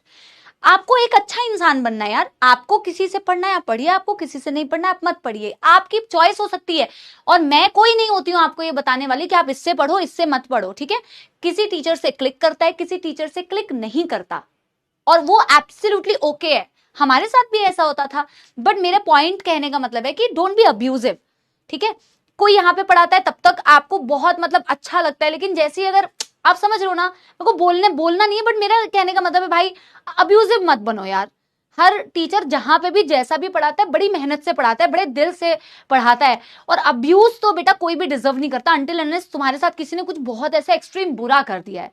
अगर किसी ने कुछ गलत किया है, आपका अधिकार बनता है आप उससे बोलिए, बिल्कुल बोलिए, लेकिन बोलने का भी तरीका होता है। बोलते हैं ना, कोई ऐसी बात होती है ना बेटा जो बड़ी टफ बात होती है, कभी आपको अपनी लाइफ में भी ये काम में आएगी कि कोई किसी इंसान का, किसी अपने इंसान से भी ना आपको ऐसी कभी कोई टफ बात बोलनी पड़े जिससे आपको लग रहा है कि वो हर्ट हो सकता है या उसको बुरा लग सकता है, तो उस बात को भी बोलने का एक तरीका होता है।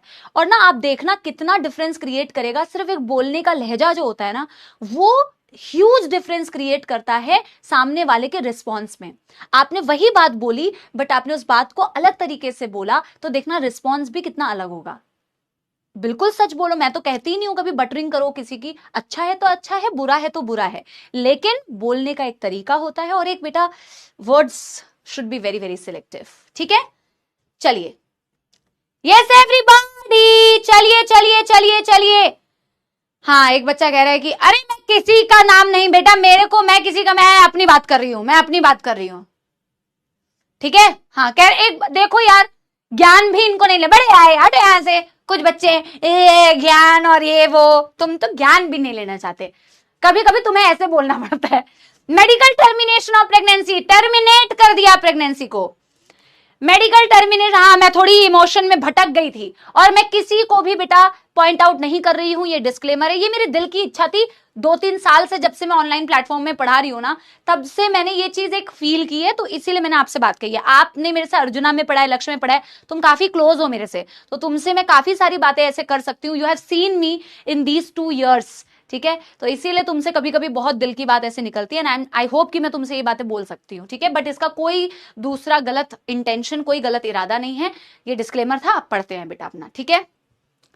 मेडिकल टर्मिनेशन ऑफ प्रेगनेंसी का मतलब होता है वॉलेंट्री अबॉर्शन। इसका सबसे पहले अर्थ क्या होता है? इसका अर्थ होता है बेटा वॉलेंट्री अबॉर्शंस, वॉलेंट्री अबॉर्शंस,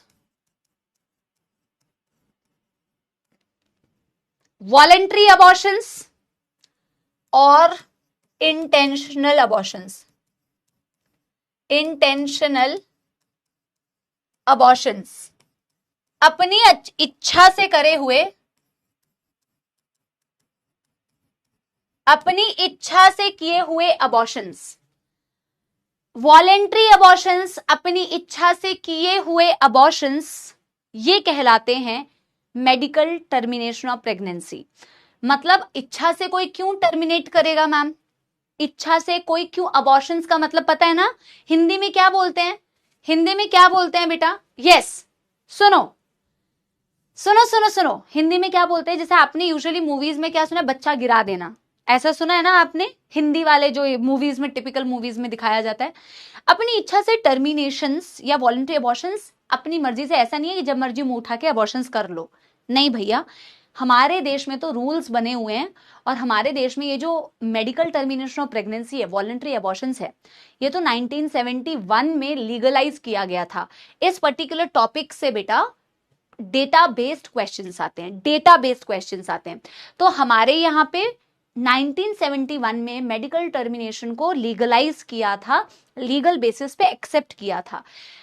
उस लॉ में फिर 2017 में मॉडिफिकेशंस हुई, और बेटा उसके कुछ रूल्स है कि आप ऐसे ही बच्चा नहीं बेटा टर्मिनेट कर सकते, ऐसे ही अबॉर्शंस नहीं कर सकते, उसका भी कुछ ग्राउंड बेसिस है, एथिक्स है, और वो एथिक्स क्या है वही आपको पढ़ना है। लेकिन कुछ और डेटा भी है जो मैं आपको अगर बताऊं, वर्ल्ड वाइड अगर आप एमटीपी का डेटा देखोगे, वर्ल्ड वाइड अगर आप एमटीपी का डेटा देखोगे तो आपको पता चलेगा कि 45 से 50 मिलियन, 45 से 50 मिलियन एमटीपीज होती है world wide every year, and this is approximately 1/5 of the pregnancies that takes place. मतलब बेटा 1/5 प्रेगनेंसी को तो अबॉर्शंस में कन्वर्ट कर दिया गया। वर्ल्ड वाइड 1/5 प्रेगनेंसीज तो बेटा अबॉर्शंस में हो गई, अबॉर्ट हो गई। ये एनसीईआरटी का डेटा है वर्ल्ड वाइड। तो ये एक बार लिखते हैं कि वर्ल्ड वाइड 45 से 50 million MTPs are performed, which is approx OMG, which is approx 1/5 of the total conceived pregnancies, यानी कि ऑलमोस्ट 20% अबॉर्शंस हो जा रहे हैं। आपको पता है ताजुब की बात यह है कि इससे पॉपुलेशन कंट्रोल में हो जाती है। अब कुछ बच्चे देखो अब कह रहे इजंट दैट गुड मैम, अब कुछ बच्चे कह रहे हैं it's not a good idea ma'am, ये तो बुरी बात है, कुछ बच्चे कह रहे हैं अच्छी बात है। अब मैं आपको समझा रही हूं, यही तो बेटा रीजंस होते हैं जिसकी वजह से गवर्नमेंट को भी प्रेशर होता है कि समझ नहीं आ रहा होता है कि इसको हम करें लीगलाइज या नहीं करें, लोगों की भावनाओं को ठेस ना पहुंचे। हम तो बैठे बैठे बेटा सोच देते हैं कि आज ये लागू हो जाना चाहिए, आज ये रूल बन जाना चाहिए, आज वो रूल बन जाना चाहिए। बट आपको जब रूल बनाना होता है ना, तो आप बेटा इतने प्रोज एंड कॉन्स सोचते हैं, आप सोचते हैं हजारों चीजें कि भैया किसी इम्पैक्ट इसका कितना बड़ा पड़ेगा। अब मैं आपको इसका पीछे का कहानी बताती हूँ। इतनी एमटीपीज बेटा जब आपको दिखती है वर्ल्ड वाइड, तो ये पॉपुलेशन को भी कंट्रोल कर रही होती है। यार एक गर्म पानी भेजना है, ये पॉपुलेशन को भी कंट्रोल कर रही होती है। पॉपुलेशन को कंट्रोल कर रही होती है, क्या ये इसका मेन बेटा मुद्दा था कि एमटीपी को लीगलाइज कर देते हैं पॉपुलेशन कंट्रोल में आ जाएगी? नहीं, पॉपुलेशन को कंट्रोल करने का बेटा इसका बेसिक पर्पस नहीं था, इसका पर्पस कुछ और था, ठीक है। लेकिन इसकी वजह से पॉपुलेशन कंट्रोल क्या, पॉपुलेशन घट रही थी, पर इसका मेन मुद्दा ये नहीं था। मुद्दा क्या था मैम? तो हम कहेंगे सबसे पहले, और ये दोनों ही पॉइंट्स बेटा बहुत इंपॉर्टेंट, बेटा नीट प्रोस्पेक्टिव से आपके लिए बहुत इंपॉर्टेंट डेटाबेस क्वेश्चन आता है। इन द ईयर 1971, बेटा ये डेटा बहुत इंपॉर्टेंट है। 1951 में फैमिली प्लानिंग प्रोग्राम्स आए थे, 1971 में MTP was legalised in India, MTP was legalised in India, legalised in India, law बना बेटा, law was formed, law was formed, law was formed, thank you भैया,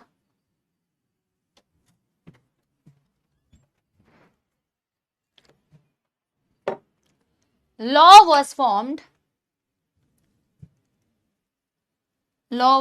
आगे बेटा मैं खो गई पानी में। law was formed and it was modified कह सकते हो,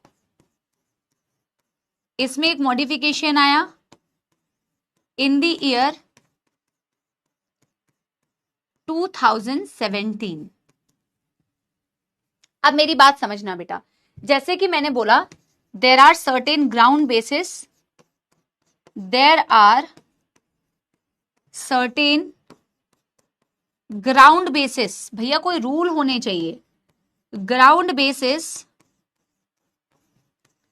to perform MTP, to perform MTP. MTP अपने मर्जी से नहीं होते हैं मैम, इसको करने के लिए कुछ ग्राउंड बेसिस होता है, ठीक है? Yes yes. अब समझना बेटा क्या ग्राउंड बेसिस होता है मैम। यार देखो, एमटीपी को किया मतलब बनाया गया था ताकि अगर बेसिकली कि कोई ऐसी फीमेल है बेटा जिसके जो प्रेग्नेंट हुई है और वो फीमेल अगर वो प्रेगनेंसी को कंटिन्यू करे तो उसकी किसी भी तरीके से बेटा फिजिकल हेल्थ में नुकसान हो सकता है या मेंटली वो उस चीज को सस्टेन नहीं कर पाएगी। ये एक बहुत पोटेंशियल रीजन है कि ऐसी फीमेल को अलाउ कर सकते हैं कि भैया वो प्रेगनेंसी को कंटिन्यू ना करे। आप इसे नोट कीजिए, मैं साइड में होकर आपको बता रही हूं, ठीक है? दूसरा मैम एक और एनसीईआरटी कहती है कि भैया हो सकता है कि जो बच्चा वो कैरी कर रही है उस बच्चे में कोई भी मेंटल या जेनेटिक एबनॉर्मेलिटी होने की संभावना है जो बहुत रिस्की है। बेटा क्रोमोसोमल ऐसे डिसऑर्डर्स होते हैं जो बड़े खतरनाक होते हैं और बच्चे के लिए बड़ा रिस्की है। ऐसी सिचुएशन जहां बच्चे को मेंटल या कोई भी जेनेटिक एबनॉर्मेलिटी हो सकती है तो वैसी सिचुएशन में भी एमटीपी को अलाउ कर दिया जाए।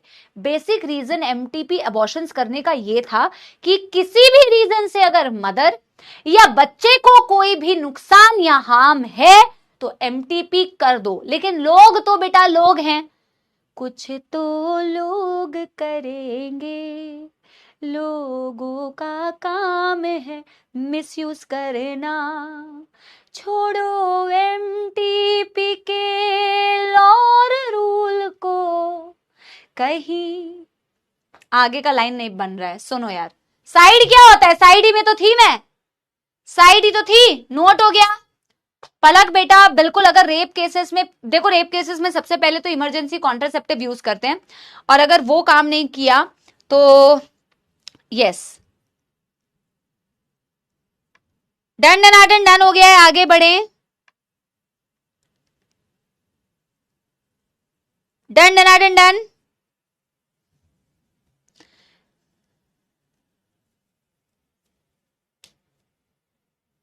हाँ चलो, मैं ग्राउंड बेसिस पहले लिखवाना चाह रही हूं जो एनसीईआरटी में मेंशन्ड है। क्या ग्राउंड बेसिस है मैम? क्या शर्त है अबॉर्शन करने की? NCERT, only NCERT. एक फ्लो चार्ट बनाते हैं छोटू सा, ठीक है? यार ये गाना कितना पुराना है पर ये गाना इतना मीनिंगफुल है कि आप अपने जीवन के किसी भी मोड़ पे हो, आपको ये गाना हमेशा रिलेटेबल लगेगा, है ना? और बड़ी पॉजिटिव फीलिंग आती है इस गाने को सुन के सच में, कि कुछ तो लोग कहेंगे, लोगों का काम है कहना, छोड़ो बेकार की बातों को, कहीं बीत ना जाए रहना। अरे यार, लोगों की बातों पे आके अगर आप अपना जीवन जीने लग गए तो क्या जीवन जिया बेटा, क्या जीवन जिया? मेहनत करते जाओ, ईमानदारी से काम करते जाओ। लोग तो बेटा खुशी में भी उनको मौत आएगी और दुख में भी मौत आएगी, उनसे उनसे कोई लेना देना नहीं है। तो ग्राउंड बेसिस है number 1, if continuation of such pregnancy, continuation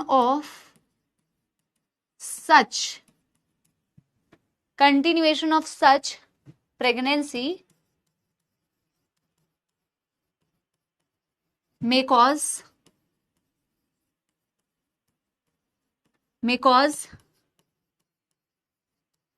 physical or mental problems या रिस्क, है ना? और रिस्क इन दी मदर। दूसरा, इफ देयर इज और सब्सटैंशियल, सब्सटैंशियल का मतलब होता है पोटेंशियल, सब्सटैंशियल मतलब चांस है, substantial risk of mental and genetic abnormality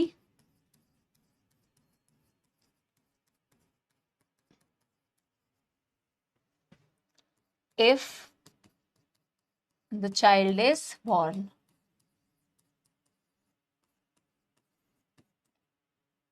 मतलब ऐसा भी बेटा होता है कि अगर बहुत ज्यादा ऐसे इतनी ज्यादा समस्या है कि बहुत ज्यादा सीवियर हैंडीकैप वाली सिचुएशन है, तो वो भी इसमें कंसीडर किया गया है। ठीक है,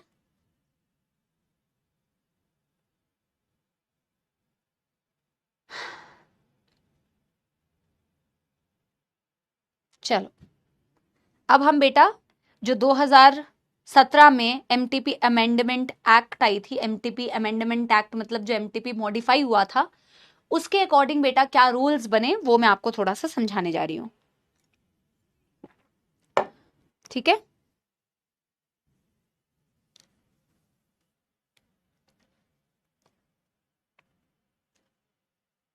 how it is different from amniocentesis.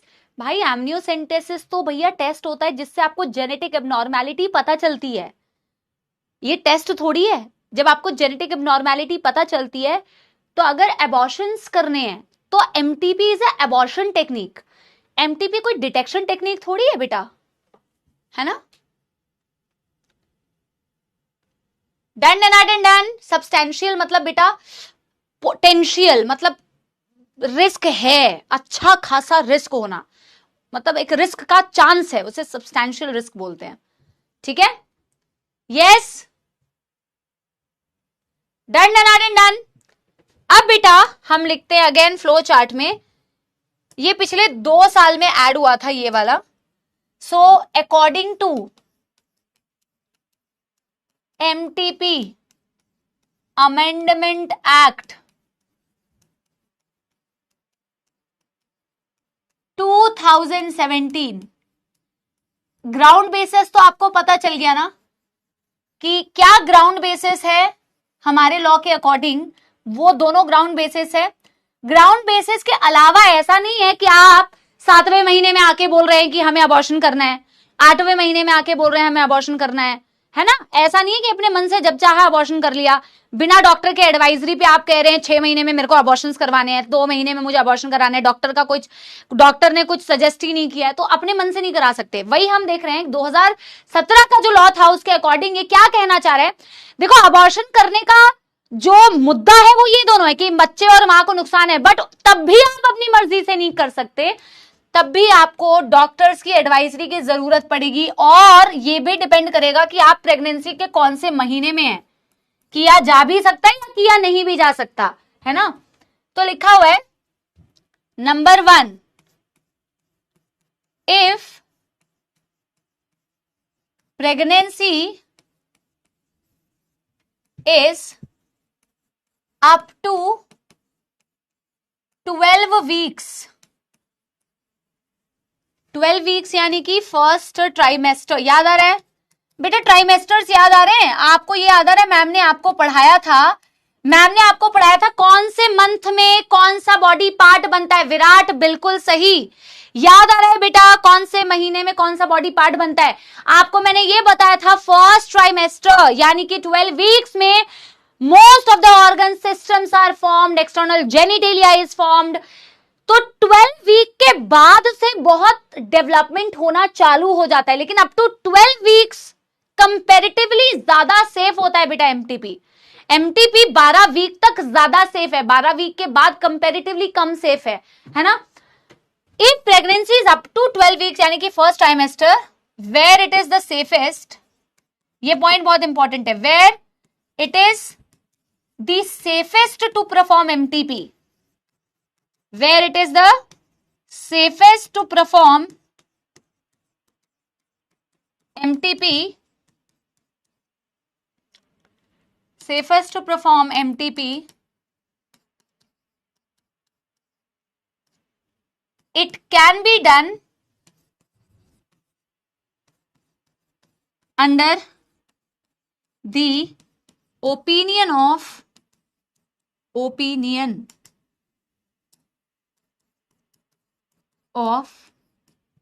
one registered medical practitioner. One registered medical practitioner.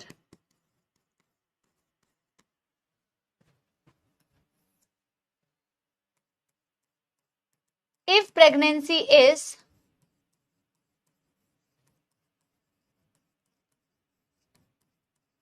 more than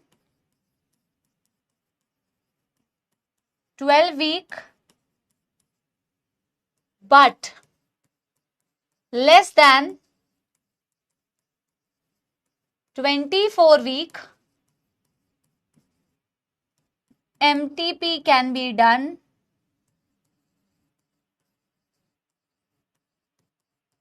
if two registered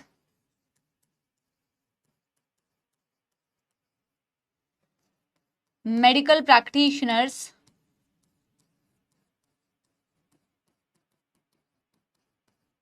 forms a common opinion. पहले इसे नोट करो, हालांकि आपको बेटा ये जो लिखा हुआ है इसी से समझ आ जाएगा कि हमने क्या कहना चाहा है, बट फिर भी मैं आपको अभी एक्सप्लेन करूंगी, ठीक है। आप पहले इसे लिख लो, फिर मैं आपको ये लाइंस एक्सप्लेन करती हूं, ठीक है। Deshmukh, very good.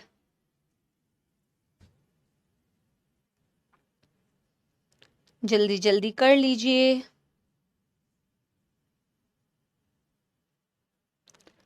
हो जाए तो बेटा बताना।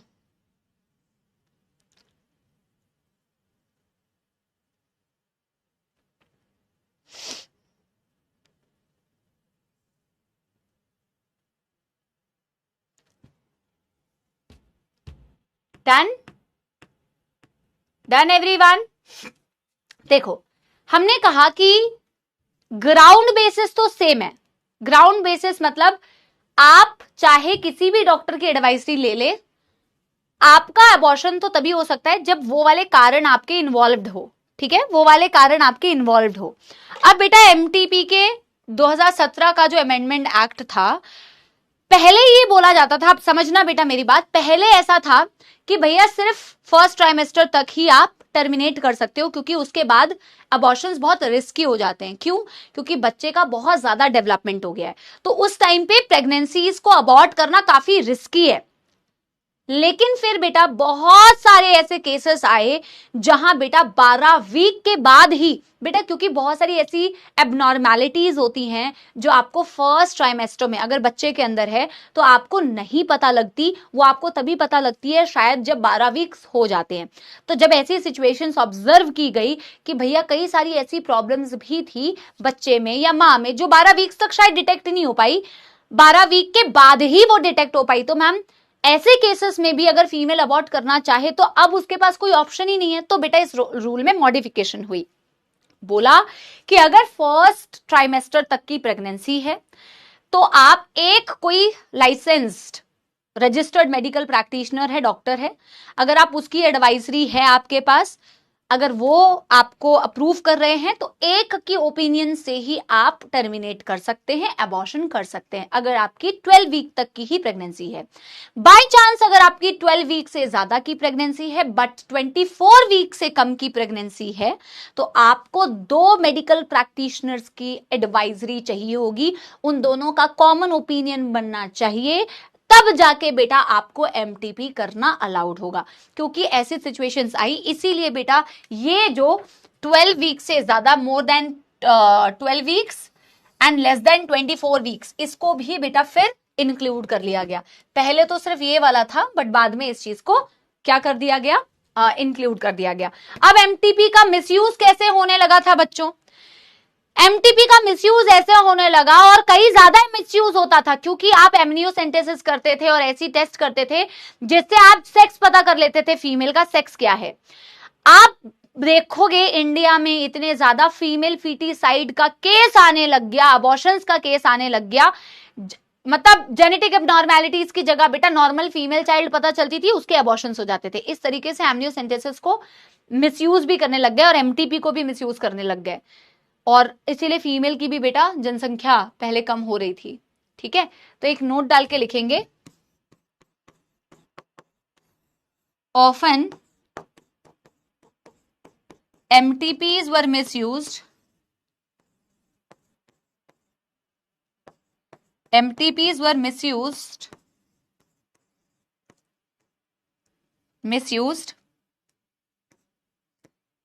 increased cases of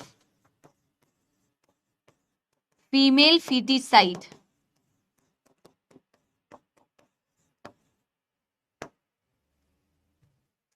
जल्दी जल्दी लिख लो।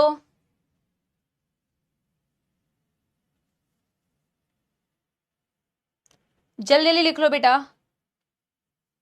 एक बार ये एनसीईआरटी लिखकर पढ़ेंगे, फिर एसटीडी स्टार्ट करेंगे बेटा, सेक्सुअली ट्रांसमिटेड डिजीज, है ना। आर्यन कह रहा है मैम इंडिया में किसी भी चीज का मिसयूज हो सकता है, टेक्नोलॉजी का। नहीं बेटा, सिर्फ इंडिया नहीं, कहीं पे भी किसी भी चीज का मिसयूज हो सकता है अगर आपकी इंटेंशन है मिसयूज करना। मैं आपको एक छोटा सा एग्जांपल दूं, आप बुरा मान जाएंगे आप लोग, बट मैं आपको एक छोटा सा एग्जांपल दूं। आप तो बहुत बड़े लेवल पे मिसयूज को सोच रहे हैं, मैं आपको एक माइक्रो लेवल पे मिसयूज बता रही हूं। आप बुरा मान जाते हैं लेकिन सच्चाई है बेटा, देखो ठीक है। मुझसे खफा हो जाओगे तो क्या होगा बेटा, मैं तो तुम्हारे भलाई सोच के ही बोलूंगी। मिसयूज किसी भी चीज का हो सकता है। जैसे आप यहाँ पे पढ़ रहे हैं, आपको मैं एक सच्चाई बता रही हूँ, जब हम तैयारी करते थे बेटा तो कौन एनसीईआरटी की रीडिंग कराता था? कोई नहीं। मैं कई दफा तुम्हें बोल चुकी हूँ, कौन इतना बेटा नोट्स लिखवाएगा, एक एक फ्लो चार्ट बना रहा है, फिर एनसीईआरटी रीड करा रहा है, फिर क्वेश्चन प्रैक्टिस करा रहा है, फिर ये करा रहा है, वो करा रहा है। ठीक है, पहले के टाइम पे तो होता ही नहीं था। अभी तुम्हारे फायदे के लिए कुछ चीजें लाई गई कि यार चलो आपको ना क्लास में एनसीईआरटी पढ़ाते हैं, चलो आपको साथ के साथ क्वेश्चन प्रैक्टिस कराते हैं। तो बच्चों का ना, बच्चे इस चीज को बहुत मिसयूज करते हैं। नंबर वन मिसयूज कैसे होता है? नंबर वन मिसयूज होता है कि आप जब क्लास में एनसीईआरटी पढ़ाई जाती है तो आप कमेंट चैट बॉक्स करने लगते हैं, आप उस चीज को ध्यान ही नहीं देते, वो टाइम आपके लिए टाइम पास बन जाता है, आप उसको मिसयूज कर रहे हैं ना, वेस्ट कर रहे हैं। दूसरा, आपको लगता है आपका हक बनता है कि आप टीचर पे सारी चीजें बोलो। अब मैम आप हमें शॉर्ट नोट्स दे दो, अब मैम आपको हमें हैंड रिटन नोट्स दे दो, अब मैम आप हमें समरी दे दो, अब मैम आप हमें ऐसा दे दो। तो बच्चे खुद से ना बेटा दिमाग चलाना भूल ही जाते हैं, क्योंकि उनको लगता है कि अब हमें जब सारी चीजें मिल रही है और फायदा उठाया जाए और ऐसे किया जाए। जेन्युइनली बेटा कई बार मैं ऐसे सोचती हूँ कि बच्चा खुद से ना आज के डेट में मेहनत कम करना चाहता है, जो कि गलत बात है। आप अपना अगर बेटा दिमाग बिल्कुल ही यूज करना छोड़ दोगे, शॉर्ट नोट्स खुद से ही नहीं बनाओगे, हैंड रिटन नोट्स खुद से नहीं बनाना चाहोगे, लिखोगे नहीं खुद से, तो कैसे चलेगा बेटा, है ना। यस, तो मिसयूज तो बेटा तुम बहुत बड़े लेवल पे बोल रहे हो, मिसयूज बहुत छोटे छोटे माइक्रो लेवल पे भी बेटा मिसयूज होता है, बहुत माइक्रो लेवल पे भी मिसयूज होता है। चलो एनसीईआरटी की रीडिंग करें। यस एवरीबॉडी, ऐसा डॉक्टर बनना है जो बेटा खुद से दिमाग लगा सके और ऐसी सिचुएशन में भी डिसीजन बना सके जिस सिचुएशन में शायद फास्ट डिसीजन बनाने की जरूरत थी। ठीक है, नॉट अ स्पून फीडिंग वाला डॉक्टर। चलो, इंटेंशनल या voluntary termination of pregnancy before full term is called as medical termination of pregnancy. Induced, induce का मतलब खुद से किया गया, इंड्यूस मतलब मैंने इंड्यूस किया यार, मैंने इंड्यूस खुद से करवाया अबॉर्शन। इंटेंशनल जानबूझकर, वॉलंटरी अपनी इच्छा से किया हुआ अबॉर्शन। बिफोर फुल टर्म मतलब बेटा पूरा बच्चा बड़ा होने से पहले अगर आप उसको टर्मिनेट कर दो, वो कहलाता है medical termination of pregnancy. Nearly 45 से 50 million MTPs are performed in a year all over the world, which accounts for approximately 1/5 of the total conceived pregnancy in a year. एक साल में 1/5 जो प्रेगनेंसीज हुई उसको तो आपने बेटा अबॉर्ट कर दिया, है ना। Whether to accept or legalize MTP or not is being debated upon many countries due to emotional, ethical, religious, social issues involved in it. हर एक बेटा देश के अलग अलग नियम होते हैं, लोगों की भावनाएं अलग अलग होती है, लोग बच्चे को अलग अलग चीजों से बेटा रिलेट करते हैं, प्रेगनेंसी को अलग अलग चीजों से रिलेट करते हैं। इसीलिए बेटा एमटीपी को लीगलाइज करना है, एक्सेप्ट करना है या नहीं करना है ना, ये बड़ा डिबेट का टॉपिक बन जाता है, बड़ा डिबेट का टॉपिक बन जाता है कि करना चाहिए या नहीं करना चाहिए। Government of India has legalised MTP in 1971 with some strict condition to avoid its misuse. हमने तो कोशिश की कि हम इसे लीगलाइज करें, लेकिन हमने कुछ स्ट्रिक्ट कंडीशंस बनाई, हालांकि उसका भी मिसयूज हो जाता है। Such restrictions are very much important to check indiscriminate illegal female feticides which are reported to be very high in India. India में क्योंकि इलीगल तरीके से फीमेल फीटिसाइड के केसेस बहुत ज्यादा देखने को मिले थे, इसीलिए बेटा ऐसे स्ट्रिक्ट रिस्ट्रिक्शंस रूल्स बनाने की बहुत ज्यादा आवश्यकता थी। Why MTP? क्यों करना है MTP? Obviously the answer is to get rid of unwanted pregnancy either due to casual unprotected intercourse और failure of contraceptive used during coitus और रेप केसेस।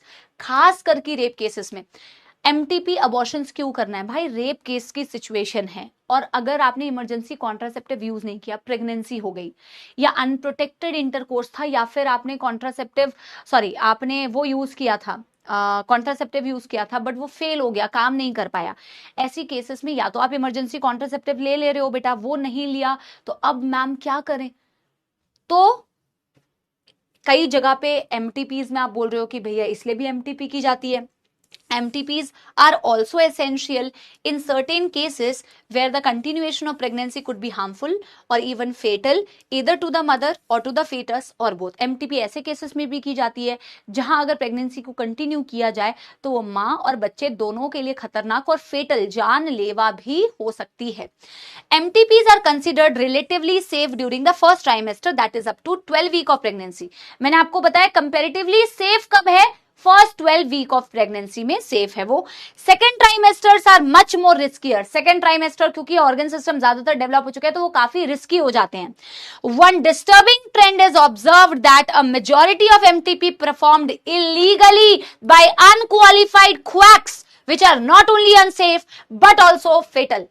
ऐसा देखा गया है कि भैया एमटीपी लोकल कोई भी कर दे रहा है भाई, क्वालिफाइड डॉक्टर्स नहीं है, अनक्वालिफाइड इंडिविजुअल्स बेटा एमटीपी कर देते हैं और वो इतने खतरनाक होते हैं कि एमटीपी जानलेवा हो जाती है बेटा, मदर के लिए भी। Another dangerous trend is the misuse of amniocentesis to determine the sex of the unborn child. Frequently, if the fetus is found to be female, it is followed by MTP, totally against what is legal. बोला कि भैया एक और amniocentesis से आप test sex determine करते हो और फिर जैसे फीमेल पता चलती है तो उसको एमटीपी से अबॉर्ट कर दिया जाता है, जो कि बहुत गलत है। Such practices should be avoided because these are dangerous for both young mother and the foetus. ऐसी प्रैक्टिसेस को अवॉइड कीजिए क्योंकि ये मदर और फीटस दोनों के लिए डेंजरस है।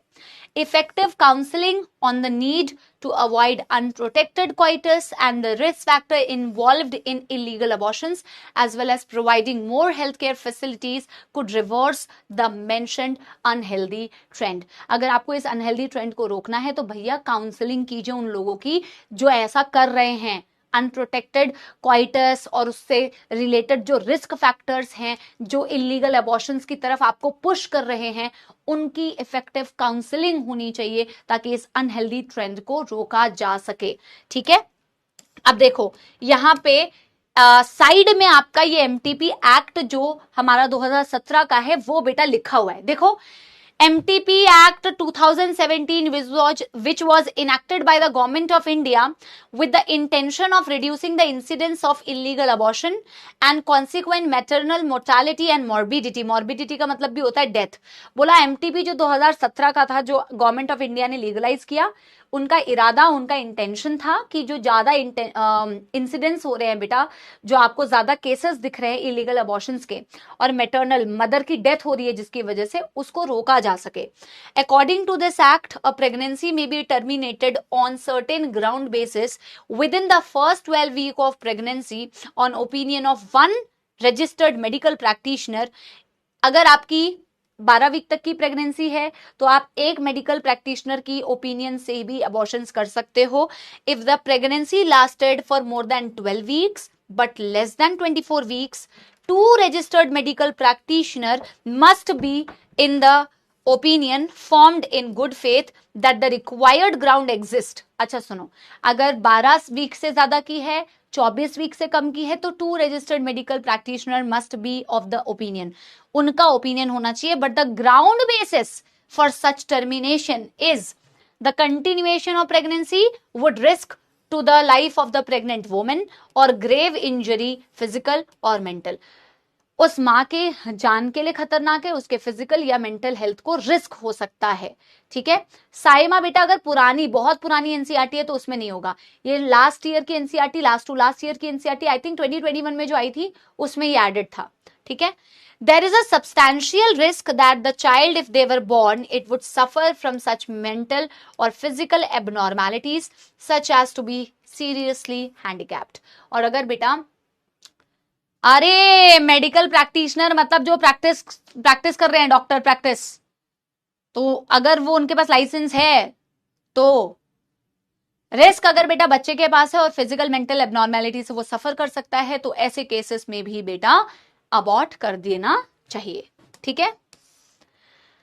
नेक्स्ट टॉपिक बेटा जो आज हम पढ़ेंगे that is, yes everybody, done हो गया बेटा. एनसीईआरटी की रीडिंग भी हमने कर ली. अब हम करेंगे बेटा STD, in fact STI, in fact venereal diseases. एक ही चीज के मल्टीपल नाम. Sexually transmitted diseases. एसटीडी का मतलब तो सेक्सुअली ट्रांसमिटेड डिजीजेस बोला, एसटीडी, और सेक्सुअली ट्रांसमिटेड इन्फेक्शंस बोला.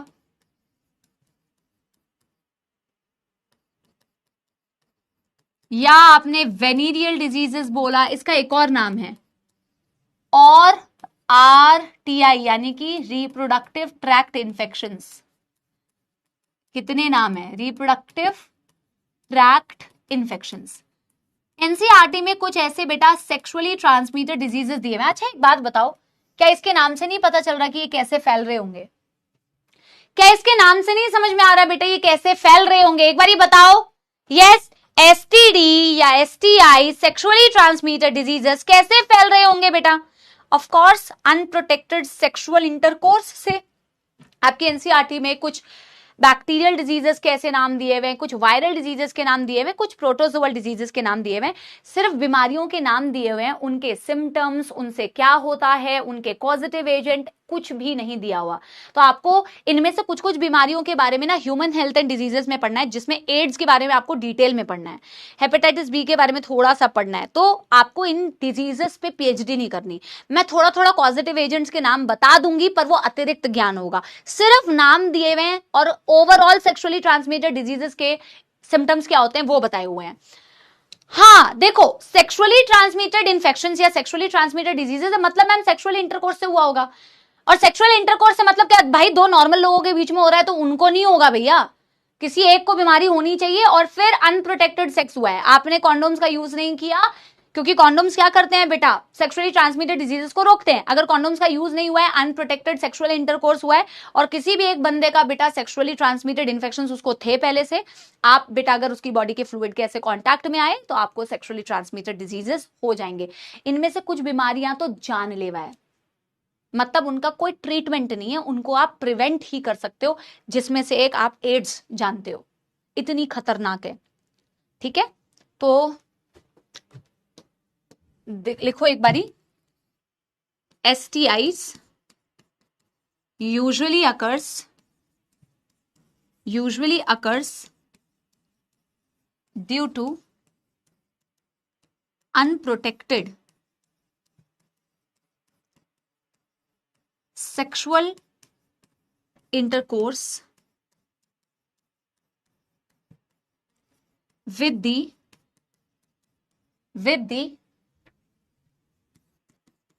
infected person, with the infected person. In fact, some of the diseases, in fact, some of the diseases can also transfer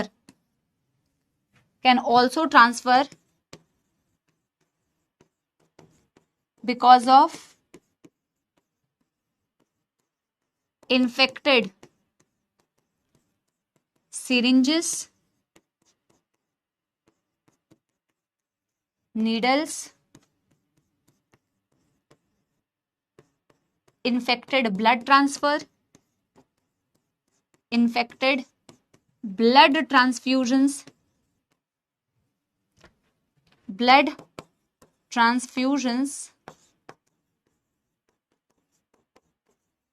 for example बच्चा party,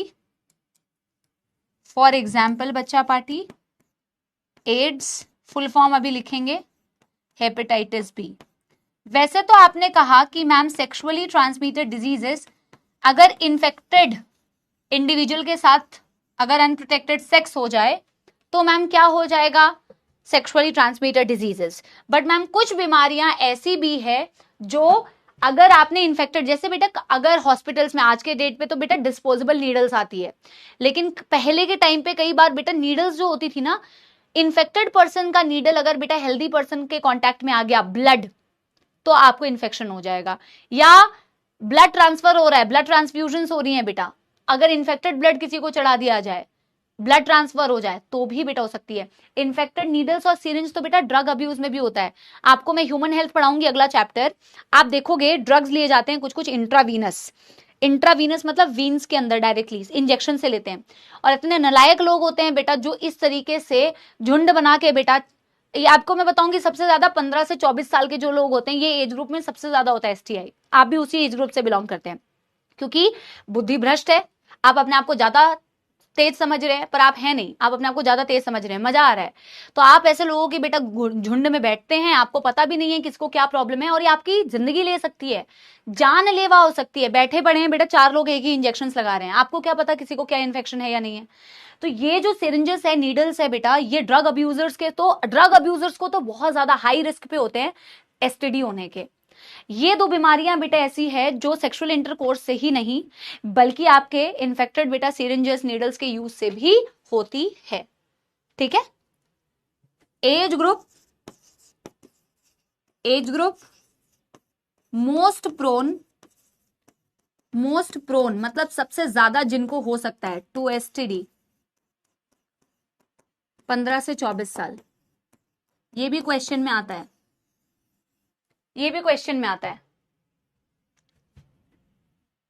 और इसके अलावा भी कुछ बीमारियां हैं। सिर्फ उन बीमारियों के नाम और पॉजिटिव एजेंट, मैं एक ना जूलॉजी मेडिजी का स्क्रीनशॉट लेके आई हूं, तो बस उसके नाम लिख लो, वो अतिरिक्त ज्ञान है। नाम तो एनसीईआरटी में दिए हुए हैं बेटा, chlamydiasis, gonorrhoea, syphilis, genital herpes, genital warts, AIDS, trichomoniasis, लेकिन बेटा उनके पॉजिटिव एजेंट नहीं दिए हुए। बट आप थोड़ा सा अतिरिक्त है उसको लिख लो, सिम्टम्स क्या होते हैं और इनको प्रिवेंट कैसे किया जा सकता है, प्लस इनफर्टिलिटी के बारे में हम अगली क्लास में पढ़ेंगे और अगली क्लास में क्वेश्चंस भी करेंगे।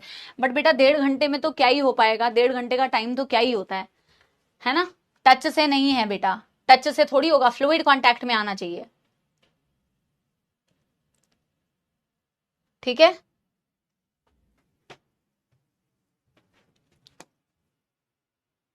बेटे ये वाला टेबल एक बार ही नोट कर लीजिए, ये वाला टेबल बस आज का ये लास्ट है, आप इस टेबल को नोट कर लीजिए। ये मैं एक मेडिजी का स्क्रीनशॉट लेके आई हूं, आप यहीं से बेटा इसको नोट कीजिए। ये बीमारियों के नाम है, मैंने ना बुक में भी लिखा हुआ है अतिरिक्त ज्ञान, बुक में भी मैंने कई जगह पे मेंशन किया हुआ है जो अतिरिक्त ज्ञान वाली बातें हैं, आप इसे नोट कर लीजिए, फिर हम बेटा इसे कंटिन्यू करेंगे। ठीक है, नहीं देखो आप लोग कहते हो ना एक्स्ट्रा क्लास ले लो, बेटा मेरा कोई सिलेबस पीछे नहीं चल रहा है, जिस कारण से मैं बोल रही हूँ। मुझे ना जो आपकी रेगुलर क्लासेस होती है ना, मुझे 1 घंटे 45 मिनट अच्छी लगती है, मुझे 1.5 घंटे वाली क्लास ना अच्छी नहीं लगती है। तो वो जून तक ही होगी आई थिंक, उसके बाद ना ये नॉर्मल हो जाएगी। बात एक्स्ट्रा क्लास की नहीं है, बात ये कि जो रेगुलर क्लासेस है ना तुम्हारी, मुझे वो 1 घंटे 45 मिनट चाहिए, वो प्रॉब्लम है।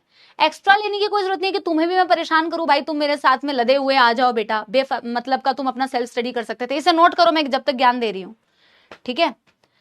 तो बेमतलब तुम अपना सेल्फ स्टडी का टाइम बेटा क्लास लेके करो, ऐसी कोई आफत भी नहीं आ पड़ी, ऐसी कोई इमरजेंसी बेटा सिचुएशन नहीं है कि भैया कल तुम्हारा नीट का एग्जाम है, सिलेबस खत्म करो। हम मस्त होके चल रहे हैं, स्वस्थ होके चल रहे हैं, चिल होके पढ़ाई कर रहे हैं, तुम भी चिल रहो बेटा।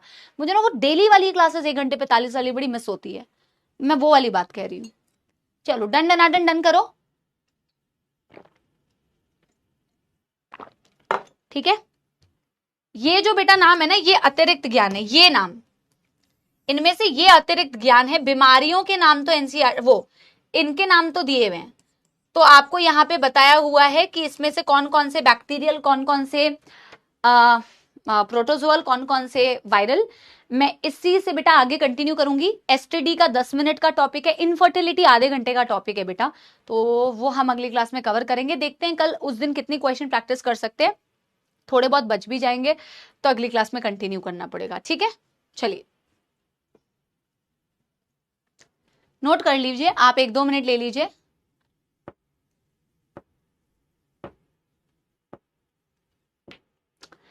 Chlamydiasis, gonorrhoea, syphilis, genital herpes, genital warts, AIDS, important इसीलिए लिखा है क्योंकि हमें यहाँ आगे पढ़ना है। Hepatitis B, trichomoniasis, Chlamydia trachomatis, Neisseria gonorrhoeae, Treponema pallidum, herpes simplex virus, human papilloma virus, human immunodeficiency virus, hepatitis B virus, Trichomonas vaginalis, ठीक है।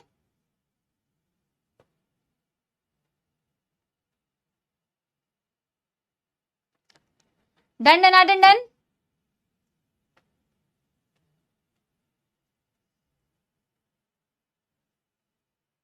चलो हाँ सॉन्ग सुना देते हैं इसको। अगर आप बेटा चाहो तो पीडीएफ से कर लेना, अगर आपने नोट नहीं किया है।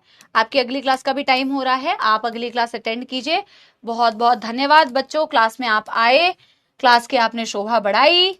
Do let me know in the comment section, थोड़ी बातें कम करके कमेंट सेक्शन में मुझे बताना आप लोगों को कैसा लगा। मैं आप लोगों को एक गाना सुना देती हूँ, हाँ हाँ हाँ सुना देती हूँ। गाना तो तुम्हें चाहिए ही होता है, डोज है तुम्हारे लिए। कोशिश करती हूँ ये गाना ऐसा जो मैंने कभी नहीं, मतलब वैसे गाया नहीं है, पर मैं ट्राई करती हूँ। सुर ऊपर नीचे हो सकता है 100%। गाना भी भूल रही हूँ। चाहे जो तुम्हें पूरे दिल से मिलता है वो मुश्किल से, ऐसा जो कोई कहीं है, बस वो ही सब से हंसी है। उस हाथ को तुम थाम लो, वो मेहरबान कल हो ना हो। हर घड़ी बदल रही है रूप जिंदगी, छाँव है कभी कभी है धूप जिंदगी। हर पल यहाँ जी भर जियो, जो है समा कल हो न हो। चलो tata bye bye, thank you. मिलते हैं बेटा अगली क्लास में। आप लोग मेहनत करते रहिए, पढ़ाई करते रहिए। Love you all, bye bye, thank you.